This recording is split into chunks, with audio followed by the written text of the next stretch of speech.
we're actually going to keep a fish today, and we're taking it, squeezing her eggs out before they get all blooded up.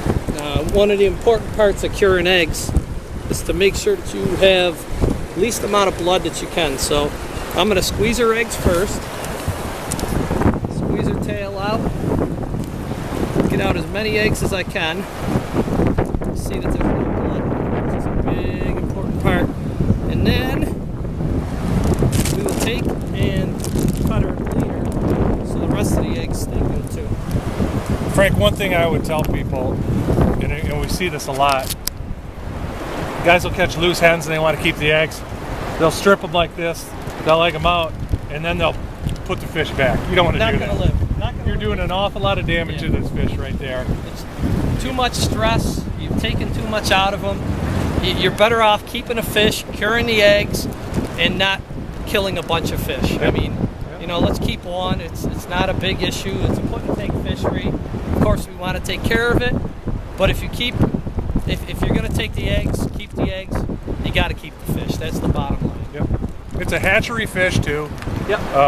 You know, I mean, there's people that have problems with killing fish to take eggs. It is what it is, but if you're going to do it, just do it the right way. Sure, and this fish will be used. I mean, I'm not taking the eggs, right, throwing no the fish. way. This fish is probably going to end up smoked by one of my neighbors. And, you know, the better part of this is because I can cure these eggs up, we're only taking one fish, and this fish may last me months. Yep. So let's show them how you bleed them out too here. All we're going to do is we're looking for this gill. We're looking to get one of the gills and just take a snip of the gill. Cut it right in half. Boop. Yep, you want to cut that gill. See the blood splurting? You want the blood coming out so it can pump it out. I'm going to go put it in the live well in the back, and she's going to pump out all her blood. You want me to get that, Frank? Yeah, I got it. We're going to mix it right with the minnows, but you'll see it actually, you'll see this fish actually pumping blood. It's a little bit gory, but you want that fish to pump out all the blood. It's not only good for the eggs, but it's good for the meat. Blood is the worst thing for meat or eggs. All right, so these are the eggs that we just saw. You just saw us take them out of that steelhead that Frank just caught. And Frank's going to go over real quick how quick, you know, what you can do with these now and how quick. This is going to work.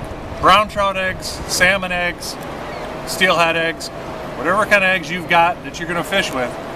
Frank, go through the process now. Really, how quick can we do something with these? As soon as we get back to the dock, these eggs will be done.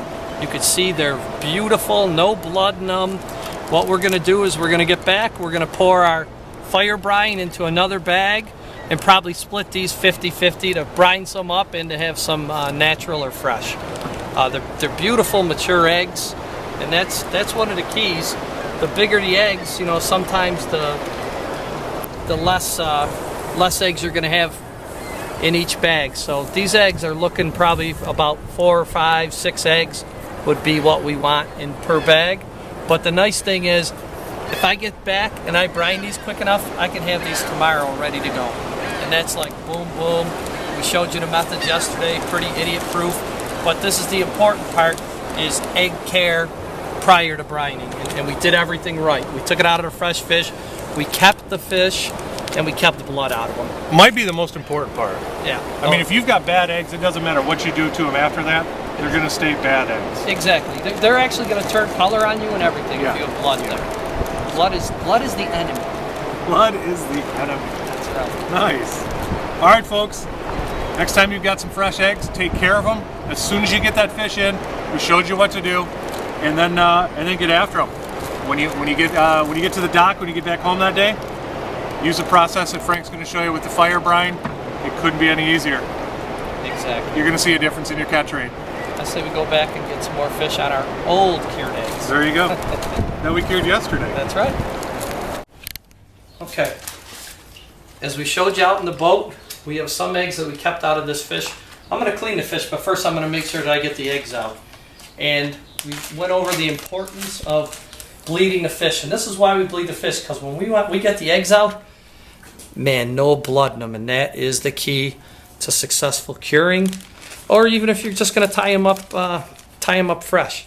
So we're going to take some of these eggs out of this fish, and we are going to put them in the brine. I knew she had more eggs in her, but as long as she's not spitting them out, you're not going to lose them. So I'm going to take this little chunk of eggs here and put them in a brine. Make sure you have enough brine. You know, I'm recommending 1/3 to 1/2 a bottle because you really want these eggs to cure up and soak up the cure.